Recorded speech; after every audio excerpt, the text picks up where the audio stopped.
Bonjour à tous, c'est Quentin et bienvenue dans ce nouveau volet de La Voix du Lion. Aujourd'hui, je vais vous révéler dans cet audio, dans ce podcast, la méthode que j'ai trouvée pour gérer les peurs. Mais avant, je voudrais d'abord vous raconter une petite histoire. Peut-être que vous l'avez d'ailleurs déjà vécue. C'est une histoire qui arrive souvent, c'est en fait sur quoi on focalise.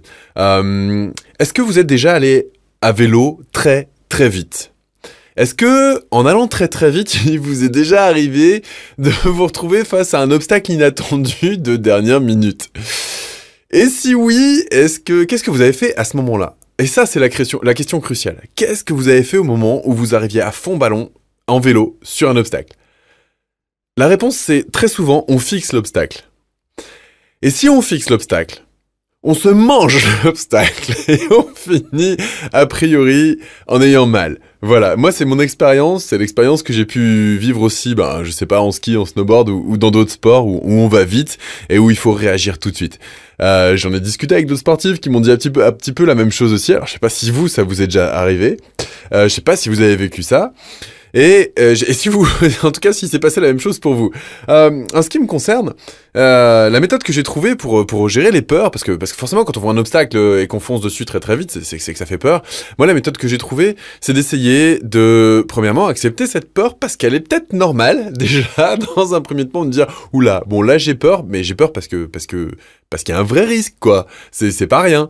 Et je pense que dans l'entrepreneuriat, il y a des vraies peurs et il y a des vrais risques. Et des fois, je sais pas, quand on mise tout son capital ou quand on engage la réputation de sa boîte ou quand on se lance tout seul ou quand on quitte son boulot ou quand on a des tas de démarches à faire, quelle que soit la vie d'un entrepreneur, je pense que ce genre de phénomène arrive.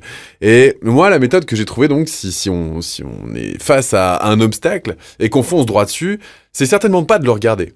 C'est certainement pas de fixer son attention dessus. C'est certainement pas de mettre 100% de ses capacités cérébrales à considérer cet obstacle.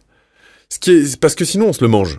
Et moi, ce que j'ai trouvé, la méthode que j'ai trouvée, c'est s'il y a un obstacle qui se met devant moi, le mieux, c'est que je regarde par où je peux passer pour l'éviter. Et si on focalise sur cette idée de quelles sont les solutions possibles plutôt que où se situe le problème, finalement la peur, ça devient un moteur. Ça devient le moteur de chercher des solutions, de chercher par où on peut passer. Et cette peur, finalement, au lieu de devenir quelque chose qui paralyse, eh bien, c'est quelque chose qui canalise vers où aller, vers où sont les solutions.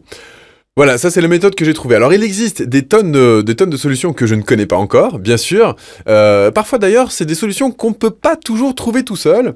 Et même quand on est paralysé par cette peur, on a beau se dire qu'il doit y avoir des solutions, on les trouve pas. Donc qu'est-ce qui se passe dans ces cas-là ? On est à nouveau paralysé.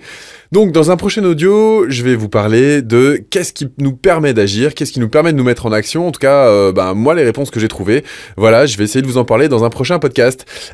Si d'ici là, vous avez envie de réagir par rapport à ce podcast concernant les peurs et concernant vous, ce que vous faites de vos peurs, écoutez, j'attends vos réactions avec grand plaisir. N'hésitez pas à mettre vos commentaires. Je vous dis à très vite. Salut.